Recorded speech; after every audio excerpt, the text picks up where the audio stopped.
Today we were doing a thing in our acting class where we're doing like that miming activity that I told you about. Right. And we had to find songs to set like our miming activity to. And there was a group that was not us, and they were needing a song to murder someone to. Oh. And so we were kind of like, you know, talking to them about like what would be a good one. And I showed one of them the scene from American Psycho where he plays It's Hip to Be Square, and he puts on like the raincoat with the axe, and he's like, you know, whatever the guy's name. He's like, "Hey, Bill!" Ah! And then like cuts him. That peaks real bad. But he like chops him up with that, and I think I like mortified someone with that scene. I think I absolutely ruined their day. So that was fun. All right, we're gonna just like put this thing right here. All right. And we're just gonna like crank this boy down. Crank it. And then kind of tilt it up a little bit, and just kind of like point yourself at like. Not like that, just kind of like talk towards it. Right. Like, because we stuck. We don't have a good audio setup yet. Because we're amazing. We're amazing at this. We're so good. We are pros. Professional shit. All right. So let's probably get into this shit. Intro music plays.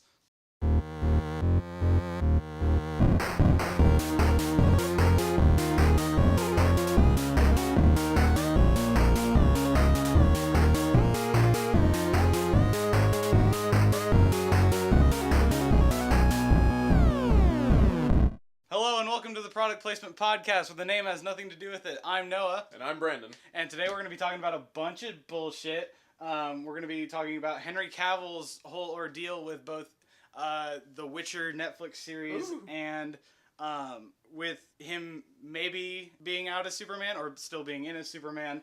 We're also going to talk about EA getting fucked up by European governments. Belgium. Is it Belgium? It is Belgium. All right. Glad to see it. Good riddance. We're also going to be talking about Black Ops 4 Blackout, which actually looks kind of good. Decent. Does it? Who knows? Yeah. Who's to say? Then also Battlefield 5's pre-ordered garbage numbers. Just how low. Talk about the beta a little bit. And there were images for Captain Marvel that we're going to be talking about because I care about it and I don't think Brandon does. Not really. Brandon only cares about Venom. And Spider-Man.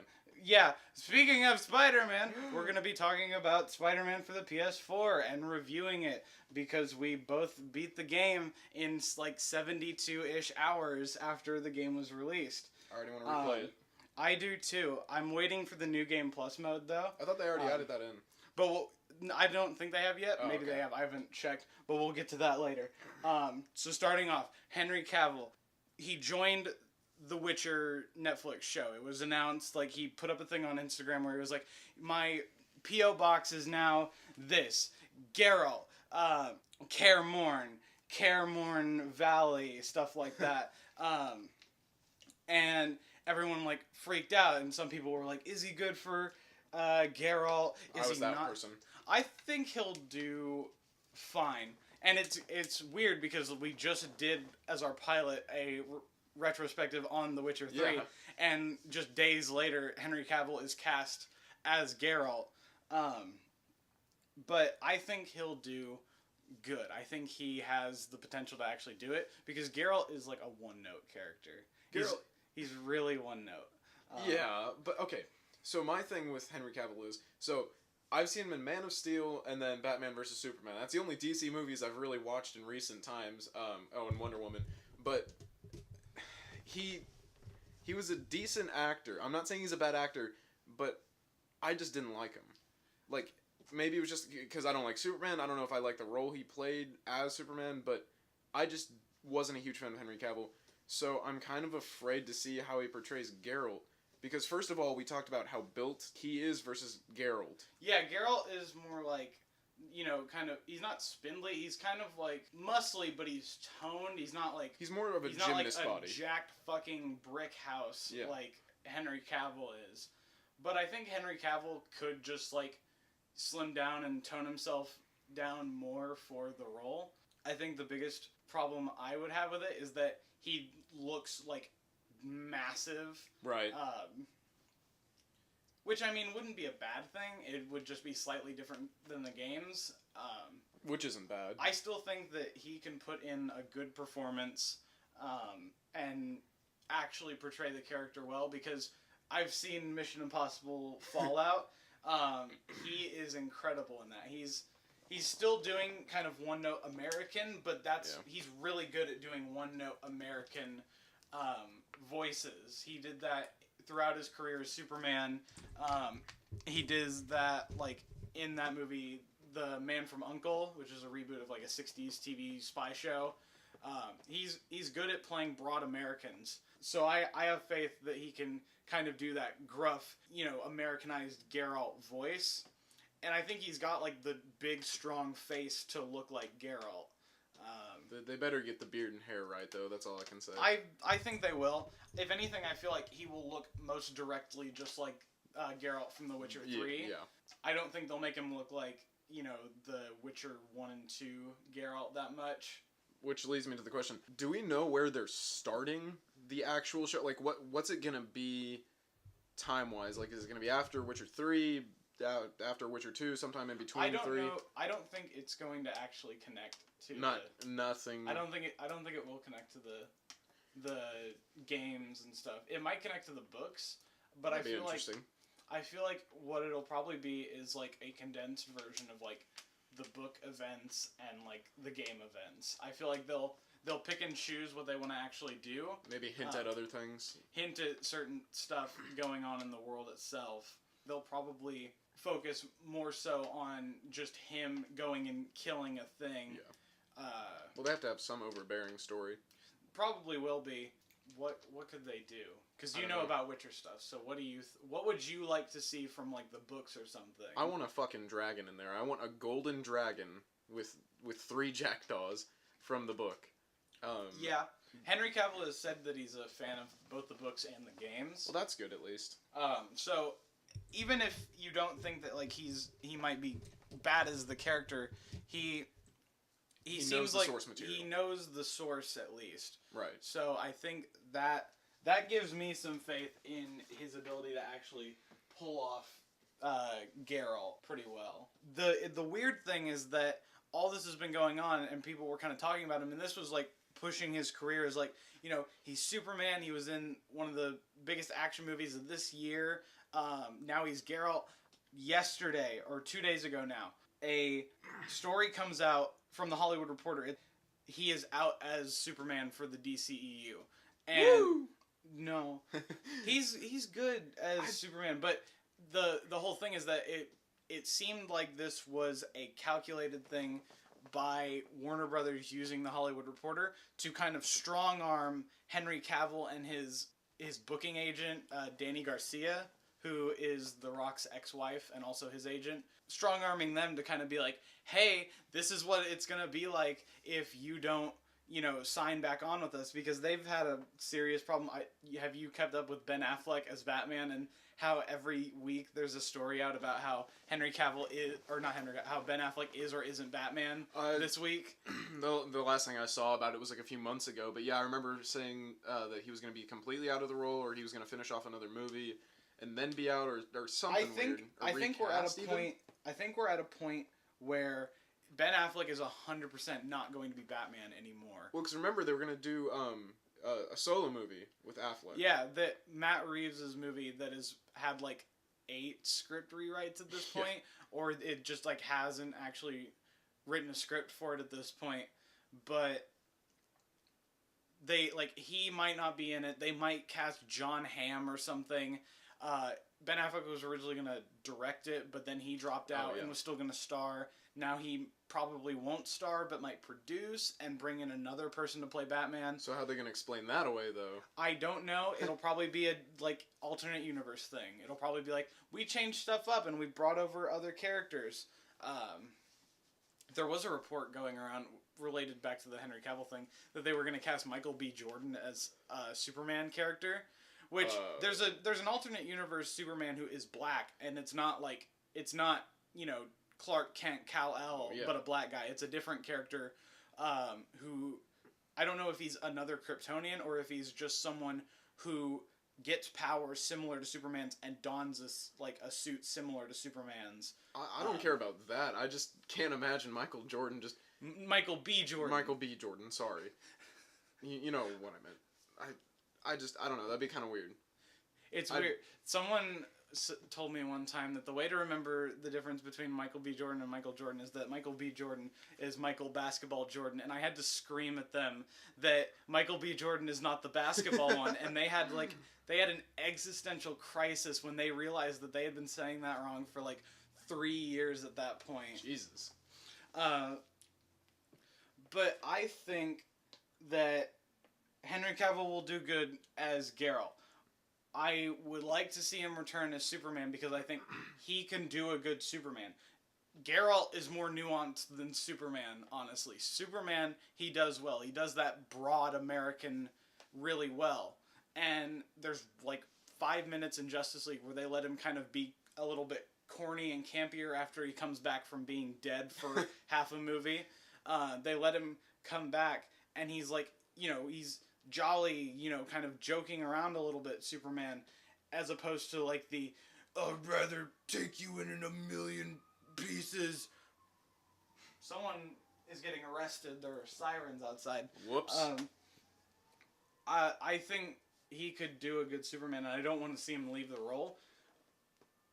Which leads to another part of this. There was a video that came out on Instagram where he was wearing a Krypton t-shirt and held up a Superman toy, and he smiled and stuff, and it's so is he back? There's been no direct confirmation as to whether or not he's back in the role, but it's developing. Right. So well, see, I think my whole stance with Henry Cavill, or honestly the entire DC thing, is that I'm just not a huge fan of the DC as a universe as I used to be. I loved Batman, and that was about it. And I did not like Affleck's version of Batman at all. He was just this hulking mass of grrr. See, I thought he was I thought he looked the part in Batman v Superman. He looked the part. I didn't think so. He was way too massive. That's the thing though. They were doing the Dark Knight Returns Batman, where he is a hulking mass. And compared to Christian Bale's Batman, he looks way more like Batman. Yeah. I think the problem is that there are certain points where Ben Affleck looks fat in the suit. Especially in Justice League, he is 100% fat because they did reshoots and he didn't keep up. I remember those pictures coming out of him at the beach or whatever. He had the massive gut. Yeah, and he has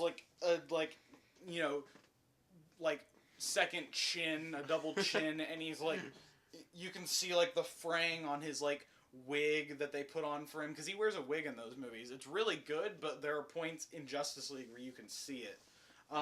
We got to get off this wig and Henry Cavill talk because we've talked for a bit. Yeah. EA has been doing some bad things for a while. Shocker. They've been kind of reprimanded for it by Belgium.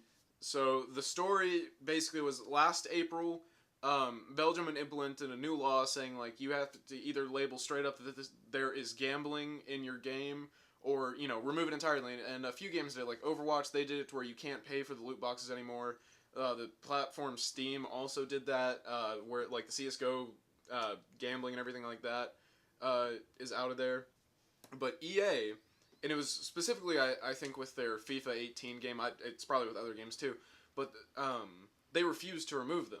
And what they said is they're there for the players or whatever. They care about the players. No, I can't keep a straight face. Saying let me find I gotta find the exact quote, but they're oh, we're for the players and we don't think that this is a direct form of gambling or something like that. We got the article right here.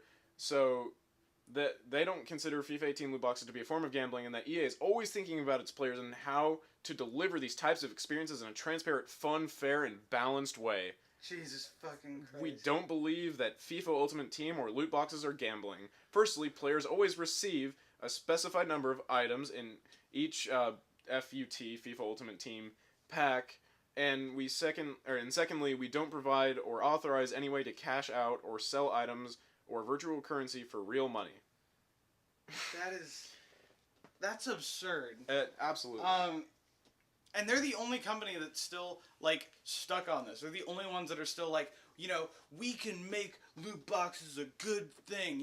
They're a good and fun way for the player to interact with the games that they love. Bullshit. If they want to feel, accomplished, they can buy these things and really get invested in the game. And it's stupidity. They are ridiculous in their ideas that people want this. But people have been complaining about microtransactions since like 2012 for mobile games, and then with like Dead Space 3. Oh god. And then it started happening in AAA games, and like the shark cards in GTA 5 online. Did you see the pre-order thing for Red Dead? You got like 2 million or something if you pre-ordered Red Dead. That's but I respect Rockstar. That's the problem, is that like I can get mad about them using those shark card things, right? But at the end of the day, I am there. They make a good game. I am there for Rockstar's story-based gameplay. Right. But the online became way too convoluted with microtransactions. Yes. You can't go into a public lobby without someone has bought as many shark cards as possible. Yeah. Speaking of microtransactions, do you think there are going to be microtransactions in Black Ops 4? Absolutely. They'll have to work around the Belgium thing, but before, because I don't think we mentioned it, so EA is getting criminally investigated. Like, it's a full criminal investigation yes, being it launched is. at them. Back to that, they are, like, if they don't change this, they're like that dumb fuck EA official. Is he British or Australian? Are you talking about Phil Spencer? No, that's the Microsoft guy. No, the EA guy is Phil the really evil looking one. What's the CEO that stepped down from EA? Oh no, wait, he might have actually stepped down. But some EA CEO is gonna have to go into a courtroom and defend the fact that they're making people gamble for video games. So I cannot wait for that. I hope there's like court footage of that. It'll be interesting to see how they fight their case. I hope it's a open hearing, kind of like ones that they do up on Capitol Hill and stuff, where they actually allow reporters in, because that's the kind of court case that I want to see. Oh yeah. I tried to do a slick transition into Black Ops 4 Blackout. What did you think of Black Ops 4 Blackout gameplay, Brandon? Okay, so I can't believe I'm saying this, but I actually kind of enjoyed it. Like, I did as well. I felt weird saying that, because for a long time, as soon as Black Ops 4 was announced, I was like, well, I don't really care. Like, Black Ops 3 kind of lost me. I loved Black Ops 2. Black Ops 3 kind of lost me. I stayed there for the zombies, but that's kind of how I always did it. Then I saw Black Ops 4 gameplay. I'm like, this is Black Ops 3 kind of rehash. And now they've kind of put themselves in a weird position. Black Ops 4 is before Black Ops 3, but after Black Ops 2. So if they make it, which they are going to, make another, I don't know where they're going to go from that, because they can't go too futuristic or no one's going to want to play it anymore. But they can't really do another between the games, because that would just not fit right. Black Ops 5, it's gonna start before World at War. It's gonna start after Black Ops 2, but before Black Ops 4, and then it's going to end after Black Ops 4, but before Black Ops 3. It's gonna span over that time period. Makes sense. Yeah, and there's gonna be time travel back to like the 60s, and they're gonna stop Mason and the numbers. Anyway, Blackout. Blackout looks like PUBG, but with COD gameplay. It looks like a better version of PUBG, essentially. Well, just it runs better, or for the most part, it looks like it runs better. It depends, and I've been impressed with the way that they've been building it up, because they started out at like 60 players in a server for the now it's 84. Now 84 or something around there, and I feel like they're progressively like finding ways to scale back certain things, boost other things, and get it up to 100 people in a server. And that's wild for a Call of Duty game. Yeah. That was one of the overbearing problems for me, is that the map looked way too big for 64 players. But even with 84, watching a lot of the gameplay, it's a lot of people just running around. I mean, that's because sometimes they don't land at the right spots, which is always in any Royale game. But, it looked like so much running versus actual combat. And the combat itself felt sort of stiff, because it wasn't in the fluidity of a regular Call of Duty. But I think that's more because of it being a beta. Right. I feel like the couple things that they need to do really to knock it out is add some more vehicles, tighten up some of the sections. I don't know that they can really do a full like, moving stuff closer together at this point because No. they've already like completely built the map and the gameplay around the map that they already have. But I feel like maybe adding, for one, like getting it up to where there's 100 people in there will add more, player density into the map itself. Right.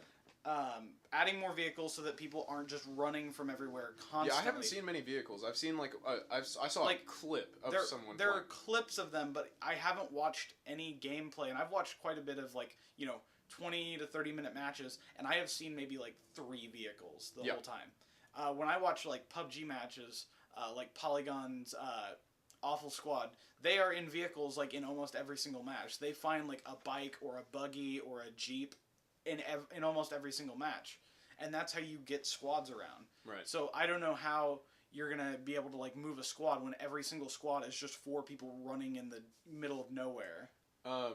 Another thing that we had talked about before is the sniping is probably going to be really off. Like, we're talking about weird gameplay. If they don't implement some, barriers and physical objects into the map that can create more like mid-range combat, all it is going to be is someone walks into a room and they fire their pistols and SMGs at each other, or someone is sitting on top of a hill with a Barrett 50 caliber sniper rifle doing 360 trick shots at people down in Nuketown City or Nuketownville or whatever. But I am excited for it. It makes me want to buy a Call of Duty game for the first time in like 6 years. It feels weird saying that. Yeah. Speaking of Battle Royale first-person shooter games, but on the opposite end, and I don't want to play them, Battlefield 5 is the lowest pre-order sales for the entire Battle franchise, including like Battlefront. Yeah. And I wouldn't be surprised if it's the worst selling Battlefield game in history at this point, even like the earlier ones. See, that hurts my heart because I've always been a Battlefield fan, but it looks too much like an add-on to Battlefield 1. It does. So we'll talk about the beta in a sec. But I think one of the first few smart moves they've pulled is moving the release date to November 20th, which is generally, if I remember right, they never have really pushed back a date for Battlefield. Because generally they always try to release with the other giants coming out in that time period. And so I think hopefully what they will do, EA, wink wink, is... Shots fired. Is try to redo their entire marketing. Because that's the thing. It's not... It's kind of a mess. That's, it's a beta. But it's... The core gameplay is pretty fun. And the new additions like the ammo management and the squad play is nice. And I think they more implemented that for the Battle Royale than anything. Mm-hmm. But, which I don't even know how the Battle Royale is. That's one problem. They have not addressed that Battle Royale at all. No, they just kind of mentioned that, like, we're gonna have Battle Royale in our game. And I don't even know if they showed anything. There was a trailer for Battlefield 5, and like the last 10 seconds of the trailer, there was a ring of fire closing around people, and that, I guess, is the circle, and it showed like someone jumping off like a silo or something, and then that's it. Like, it didn't show any actual gameplay. It was just like a pre-rendered trailer, as always. But did you play the beta? No. No, you have not? No, I'll probably play, if I can get my hands on the Black Ops 4 beta, I'll probably play that.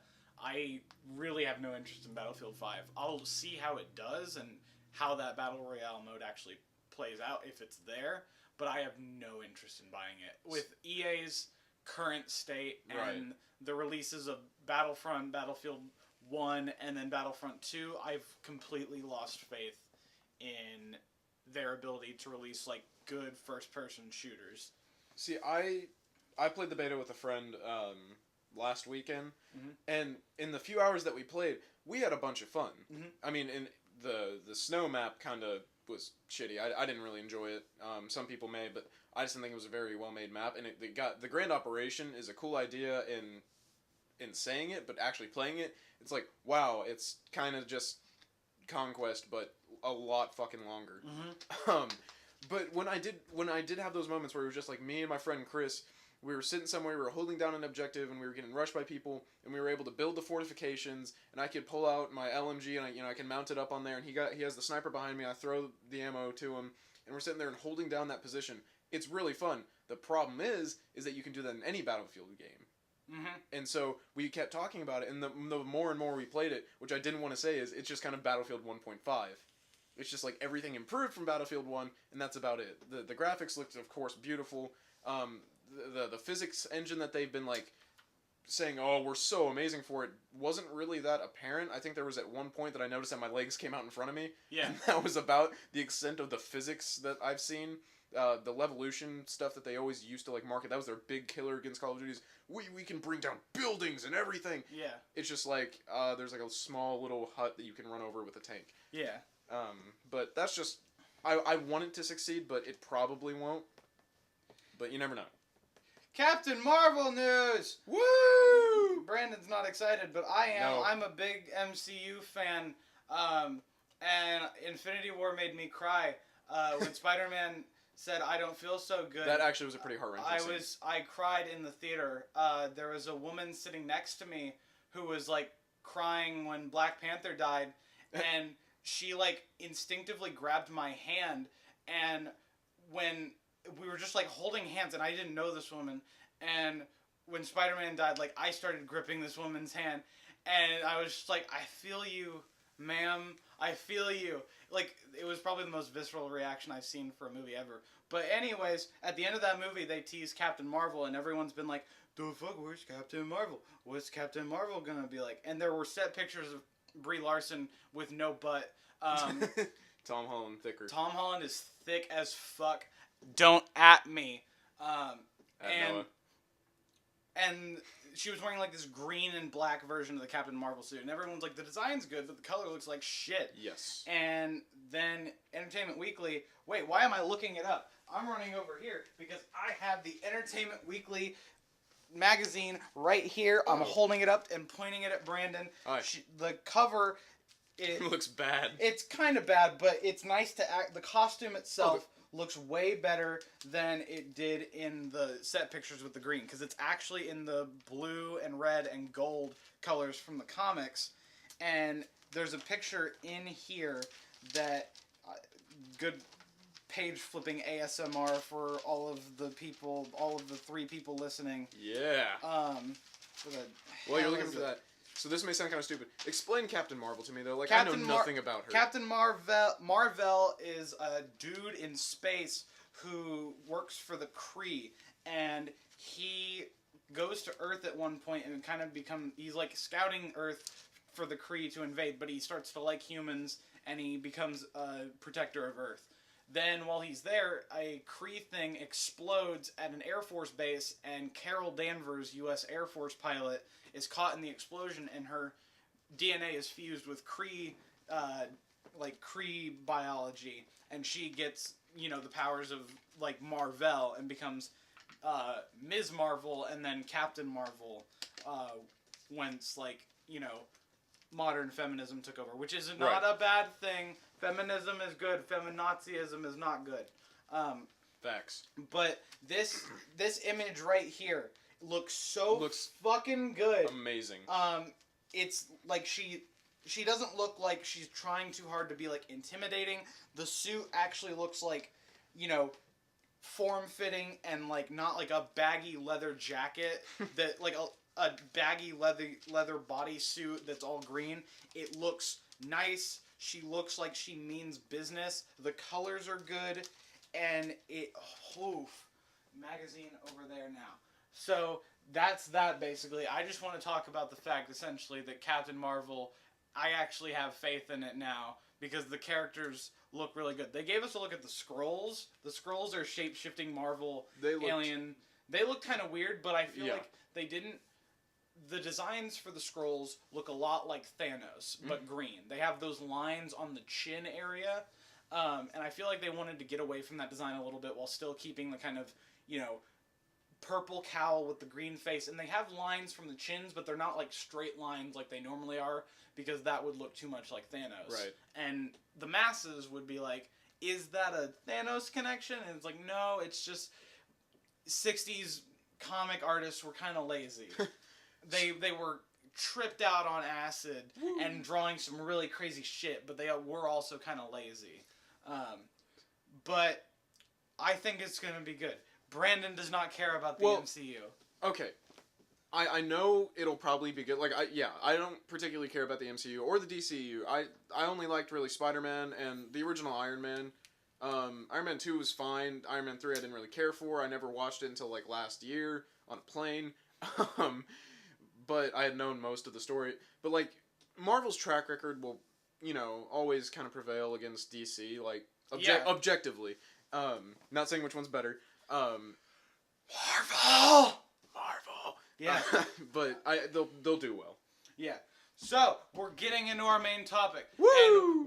And I've had my pre-order in for 14 months. I've had mine for a year. Best Buy ruined my fucking collector's edition pre-order. Shots. I had it in, and I called them about it just to be safe, and they for some reason said they didn't have it, but I said fuck them, not to their faces, just internally, and I pre-ordered it from GameStop, and now we have it because it came out in September on the 7th, I think. Yep. Spider-Man for the PS4 by Insomniac Games. Best Spider-Man game ever made. Ever. That's not hyperbole. It might not have the most technical web swinging as Spider-Man 2. Spider-Man 2's web swinging is more technical, more, like, intuitive. You have to do more shit to get that swinging, and it feels like a task to do it. But Spider-Man for the PS4, its swinging is... There's enough input needed while still feeling fluid and fun to make you feel like Spider-Man. Right. So, how do you think you want to talk about this first? You want to talk about, like, the movement, the combat, then the story, or just and then the collectibles and stuff after? We will talk about the good stuff in the game first, and then we will get into spoiler territory-ish stuff. So, Peter Parker is 23 at this point. He's graduated. I thought he was 24. I think he's 23. It's something. Because they said he was 15 when he got his powers, and it's been 8 years. So he's 23, probably close to 24. But he is working finally, but not getting paid a whole lot. He is not with Mary Jane, but Mary Jane has a presence in the game that we'll go into later. Aunt May is working at a place called the Feast Shelter, run by a man named Martin Lee, who has not really been kept secret. Martin Lee is a character known as Mr. Negative in the comics. His powers have never been explained. They're not explained in this game, so that's not a spoiler. They changed his origin story, though. A little bit, but there is no concrete explanation for where he gets his powers. So if you're for some reason looking for where's this weird ghost energy that Martin Lee gets, you won't get that explanation in this game. But Aunt May is working at that shelter with Martin Lee. The game opens up. This has all been released too. Spider-Man taking down Wilson Fisk after like 8 years of going after him, and it was during that opening cutscene when I knew for a fact that I was going to love this game, because it pans through his apartment, shows you all of the, good Easter eggy stuff. Did you like the tease for the origin story with the spider coming down? Yes. Right at the beginning. It's a lot of really clever, framing and, placement of objects. There's pinups of Daily Bugle articles about certain criminals getting put away. Spider-Man, menace or threat. Greatest question ever. J. Jonah Jameson in this game is an Alex Jones style podcaster who, spouts about fake news and stuff, and he has a segment that gets played because his stuff will pop up like, random intervals, diegetically based on what you are doing in the game. I don't know if you had this happen, but there was a period where I wasn't doing the random crimes, and one of the just the facts with J. Jonah Jameson popped up, and it was like, Spider-Man, like, my store was getting robbed, and Spider-Man wasn't there. And it's like, that just goes to show how much of a menace he is. And it's like, the game is actually responding to you ignoring what it's doing. And that's incredible. Insomniac has put on, like, crazy detail for this. Please talk, because I've been rambling, because I love Spider-Man. I mean, I love Spider-Man, too. For the PS2. Funny. But Untis! I'm leaving. No, so I want to talk about the Wilson Fisk fight right in the beginning. I was still learning the mechanics, right? How many times did you die? Okay, so I died twice. I got beaten the shit out of the first time. As soon as we got into the next room with all his, lackeys there shooting at me and everything. Yes. But the second time, I dodged like just a barrage of attacks. I was at like 0 health. I was at like 1 health. That happened a lot for me. 1 health is like a constant in this game. And I always kind of forgot, in the beginning I forgot about the combat focus, and I didn't have any built up because I wasn't able to land hits because all I was doing is dodging and everything. Yeah. And I started hitting him again. I was like, oh my god, I'm about to get this. And he was about to, do another barrage of attacks. I dodged back into fire, and I died. And I was just like, son of a bitch! And that intro to the game was amazing. Like, the cutscene to gameplay transitions in this game are some of the most beautiful things I've seen in a modern video game. The opening cutscene, jumping out of the window and swinging away, and he runs across the little rooftop, jumps forward, does like a 2-arm web zip forward through the gap in a building, and then you are in gameplay. There is no camera cuts to it. It is just into gameplay. And you are immediately swinging through the city towards Wilson Fisk's tower. And it's so fluid. The gameplay, it's locked at 30. There's a lot of like really good post-processing on the game, like motion blur, anti-aliasing. It's really fluid. It really smooths out a lot of the gameplay really, really well. And I think that even on the regular PS4, which we both played it on, we didn't do PS4 Pro. Even for the PS4, this is probably the best looking game I've seen on a console. Absolutely. Both with like the actual just still graphics and like the post processing itself. Are you getting a call? It's fine. All right. Well, we'll edit that out. Yeah. What did you think of the collectibles in the game? I enjoyed going after the I just picked up all the backpacks and everything recently, and I loved going through and getting like the little stories he had with them or anything like that. It was really fun just to go around and do that. Because they imply that like a lot of the, classic comic stuff might have happened, or like back when Spider-Man first became Spider-Man, like there was some really campy shit going on, like Shocker's original costume and stuff. Yeah. The Vulture's wing, or like Mysterio's fishbowl lens. There's a lot of really fun, weird stuff in those backpacks. What did you think of Peter Parker as a character? What did you think of Yuri Lowenthal as Peter Parker? He played a good Peter Parker. Peter Parker himself, though, he wasn't as interesting as I wanted him to be. When he was Spider-Man, he was great. The quips were fun and everything. But Peter himself, he kind of felt boring at times. But eventually, when he got with when he was talking to Mary Jane, or when he was with her, those were my favorite parts of Peter. Showing his like awkward boyishness at an older age still. He still is that nervous wreck of, oh God, what do I say? What do I do? And so that was interesting when he was with Aunt May. But he himself, he could have been better, I guess. I don't know. Yes. No spoilers. What did you think of the boss fights in the game? The boss fights, they were fine. I wish they didn't just evolve into dodge, probably throw something at them to kind of stun them, and then just go up and hit them a few times, then dodge, and then do it again. But I think there are some that, like... Oh, some were great. Some visually... looked amazing. And, like, thematically are probably some of my favorite boss fights I've done in a while. What did you think of other characters? Like, we'll kind of rattle through these real quick. Love it or hate it, Mary Jane. Mary Jane is kind of switched up in this. What did you... I enjoyed it. I think she was a pretty good character. She did well with the story. She wasn't, like, forced in there or anything. I was a little iffy on her actual, like, role in the story as, like, kind of like Peter Parker's, or as Spider-Man's partner, and...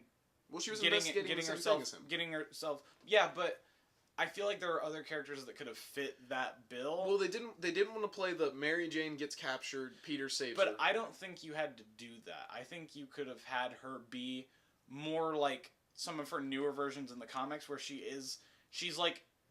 got her career. She got her, like, famous kind of career. She's, like, a well-known model, a well-respected kind of, actor and stuff. She's, like, known kind of person, and still had her be like a relevant part and not be a damsel in distress. Yeah. But I think for the tone and the kind of thematic elements that the team at Insomniac were going for, her role in the story works well with Peter's kind of dynamic. Did you like Miles in the story? I fucking love Miles. Although they did a bit of a weird thing with his origin.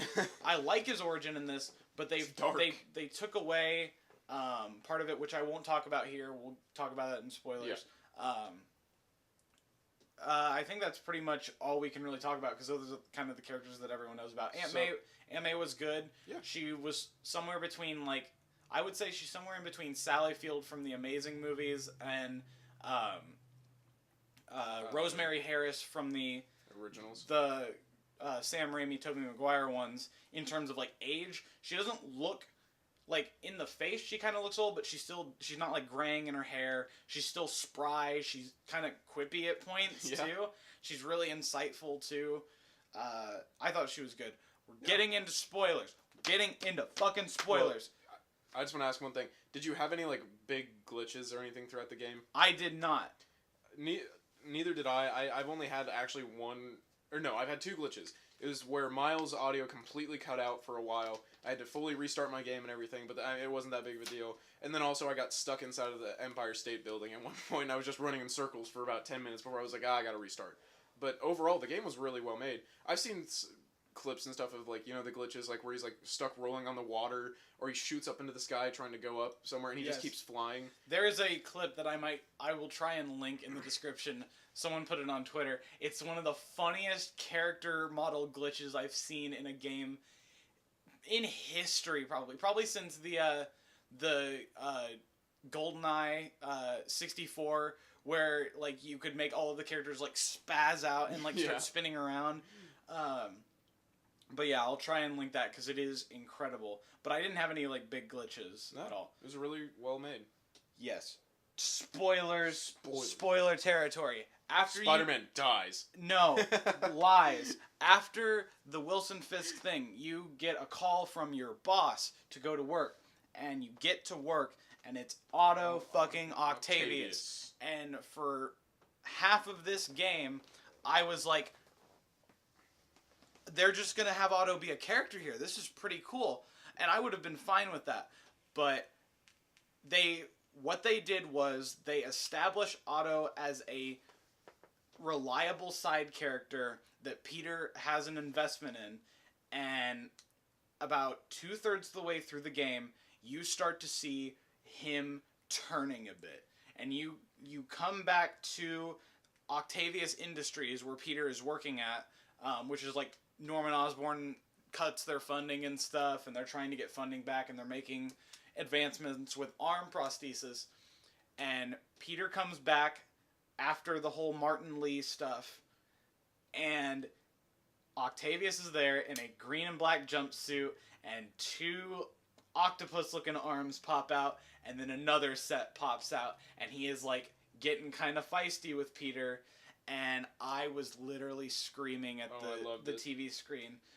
They do such a good job at either very quickly establishing side villains and stuff, and making you feel like Spider-Man has a presence and has had a history with these characters, or placing characters in at the start of their, original character arcs, and letting you watch them become who they are meant to be. What did you think of Octavius? I really liked Octavius.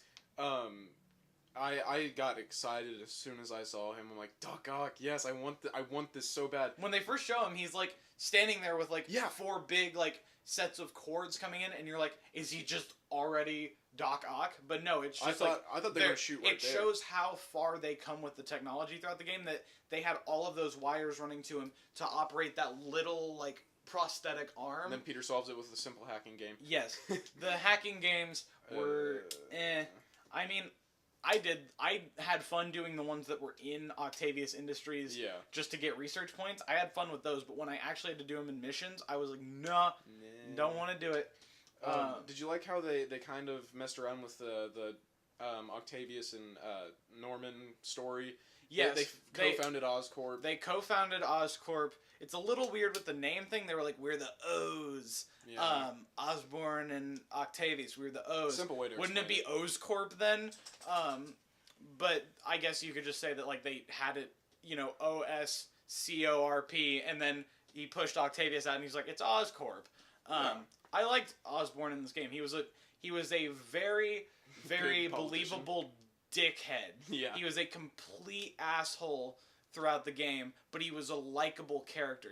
I liked seeing him on screen. I don't think he got enough time. During the final mission when he gets dropped off the building and Spider-Man actually saves him, and he's like, yeah, and because he's excited that he got saved. He's kind of excited to go see Spider-Man do stuff, and he's also excited because he assumes Spider-Man can stop Octavius.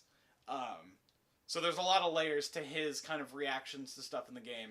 Also, the end scene with Harry, it could be a goblin. Symbiote? It could be a goblin. It could be a symbiote. I'm not leaning either way. I'm not like mad if it goes either way, but they've left it purposefully ambiguous because it looks like black tendrils, but it's also bathed in green light. Yeah.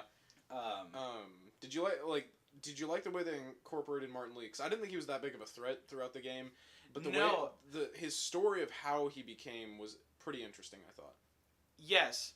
Martin Lee's character arc is really, really interesting. It's probably second only to Octavius. Mm-hmm.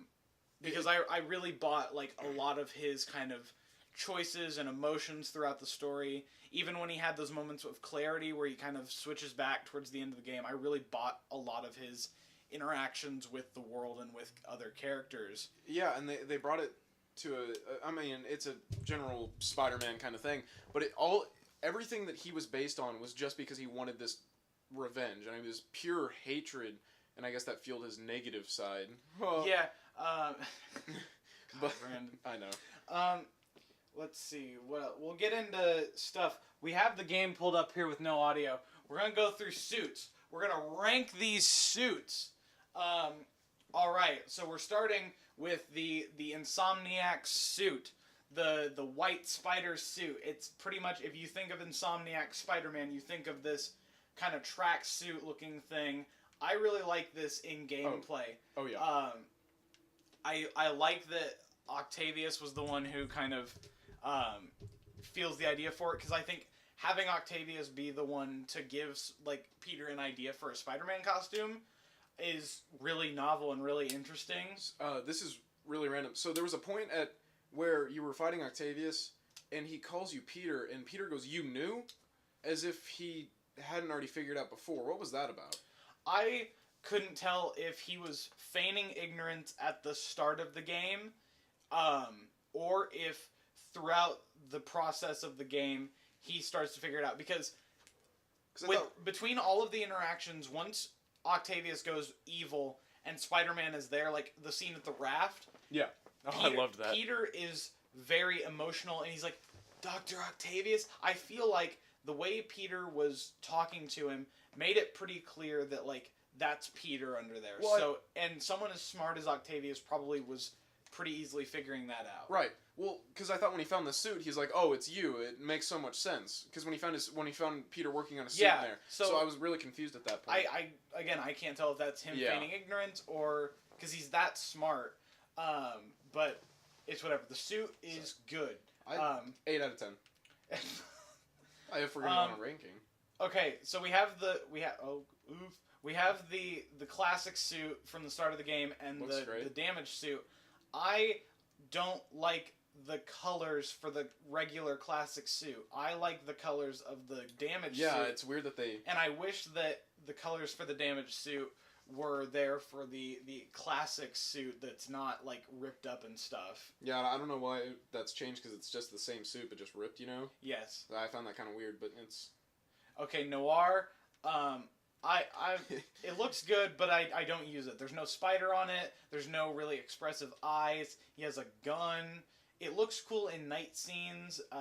It's thematically cool if you're like actually doing sneaking stuff, but it's not really one. He reminded me of really BDSM, used. man. Oh God, Brando. Does it not look like it? It kind of does. Yeah. Okay, Scarlet Spider suit. This is a like 9.5 out of 10 for me. Yeah, I love it. It looks so good, but they add detail to it to make it fit in this world, so it doesn't look like a big red skin suit with a hoodie on it. This is a 9 out of 10 for me. Yeah, I'd say 9 out of 10. Then we're over to the Spider Armor Mark II. It's very glossy. I like getting close with it because a lot of the stuff has like, hatchwork, like fabric hatchwork on it. But the eyes, I don't really like the eyes. They don't really fit. It also makes me feel weird because they have all of the Spider Armor Mark stuff, but they don't have the original Spider Armor in the game, the silver and black one. Yeah. When I first saw the Mark II suit, I was like, "Oh, this is probably gonna be my favorite suit." But as soon as we got to this good old boy down here, yeah, there are a lot of there are 4 all black suits that have like different colored Spider-Man emblems on them. I'm plugging in my laptop. Ignore the sound. He struggles. I struggle with everything. Okay, I am back to the land of the living. Hello. Alright, so the Secret Wars suit... I think it looks terrible. Fucking sucks. I hate it. The Stark suit from Homecoming looks fine. Looks good. I used it a lot during the game. The Negative suit is... It bothered my eyes. Hit or miss. I don't like looking at it, but No. I think it looks cool. Like, I don't like looking at it, but I think it looks cool. Like, swinging around felt really weird. Rubber Padded Man... Not good. No. It looks super duper buff, and some of the buff suits work well. Other ones do not. The electrically insulated suit does not work. No. Spider-Punk, first of the DLC pre-order, or not DLC, the pre-order bonus suits. I didn't like it. I like this suit a lot. I did It has one of the best power-ups in the game. The rock out. I felt really weird swinging. I felt like I looked really stupid swinging around though wearing that. I only wore it for like one mission. And I was like, I don't like it. The wrestler suit is good.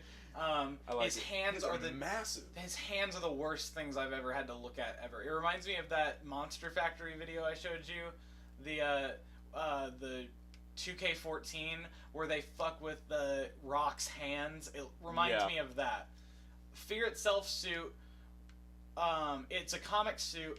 I would like it if it didn't have those ankle bracelets around his wrists. Yeah, if it didn't have like weird giant pincer gloves on his arms. The big time stealth suit looks so good.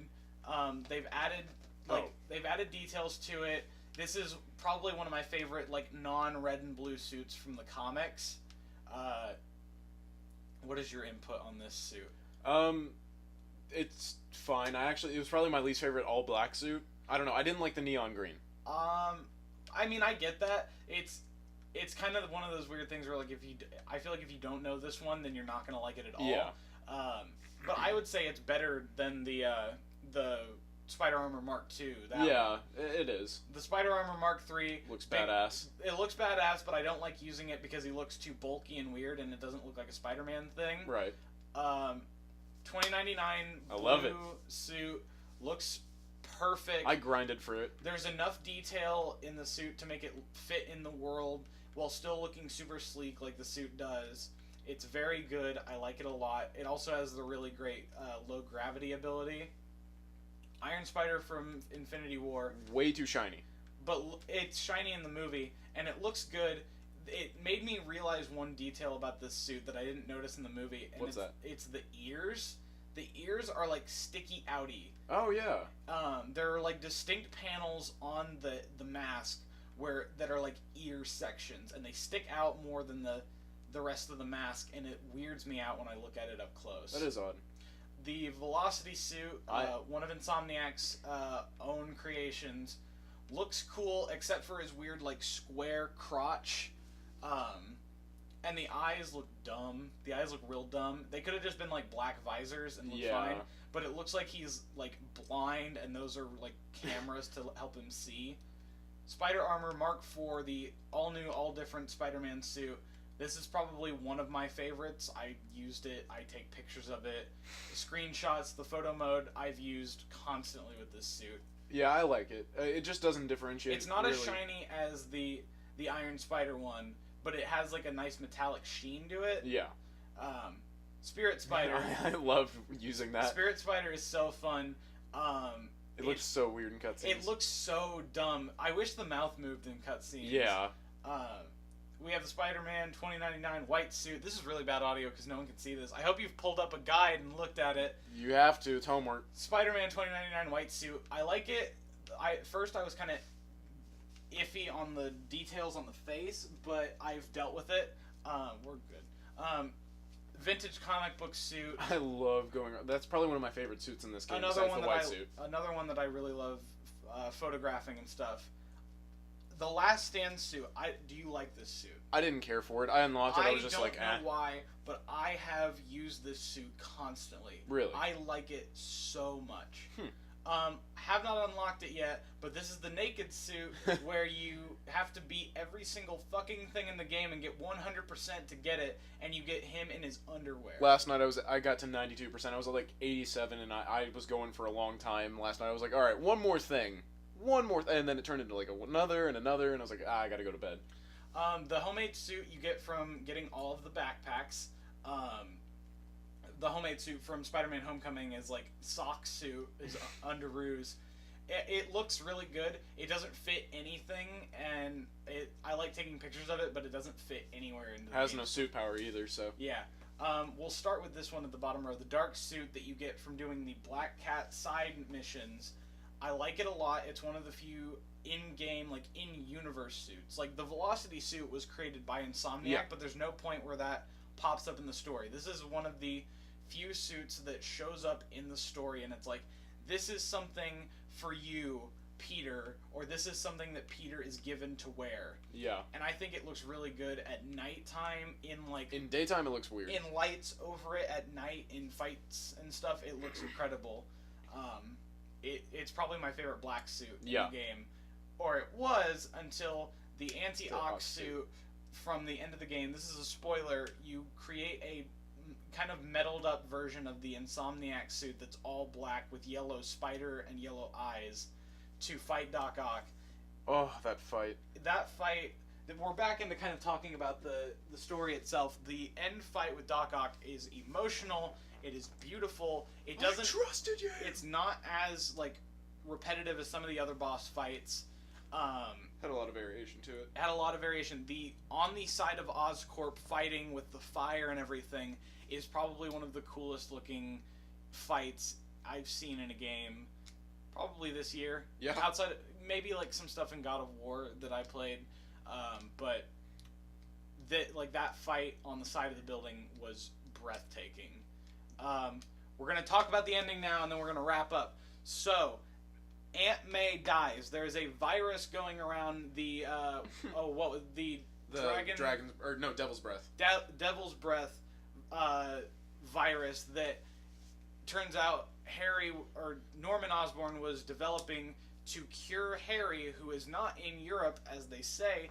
He is sick as shit in a big green tube with maybe a symbiote on him at the end of the game, and Norman's like, we'll cure you. But the Devil's Breath stuff was intended to cure Norman's wife, Harry's mother, but she died, so he kept developing it, and then he found out Harry had it, so he put him in stasis with something to keep him alive until he could cure him. Real quick, just on a rating 1 through 10, how did you enjoy the stealth missions? Not as Peter. Not as Peter, probably a 6. I'd say around 6 or 5. Yeah. They were kind of unnecessary. I liked Miles. They gave good exposition. I liked Miles' stealth mission. Yeah, because you were running away from the fucking rhino.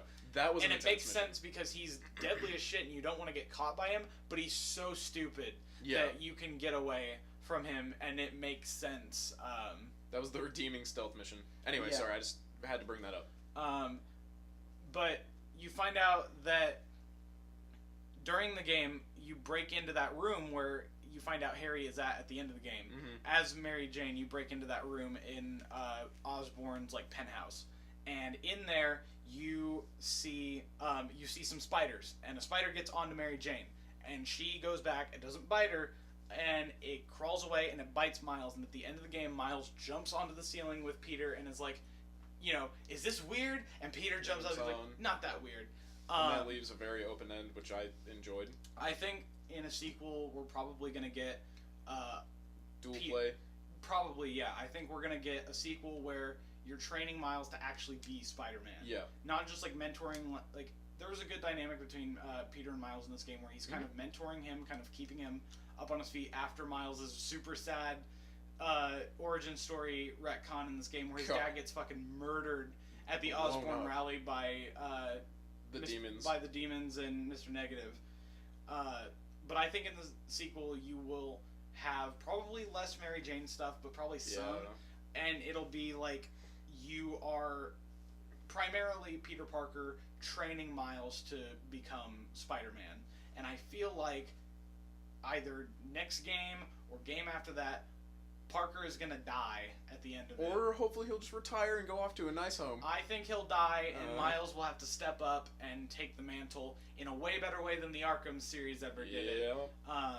There's a lot of comparisons to the Arkham games that we're not going to go into because a lot of people remember the Arkham games a lot better than they should, and I feel like this game probably tops most of the Arkham games. Absolutely. But, so what would you rate it out of 10?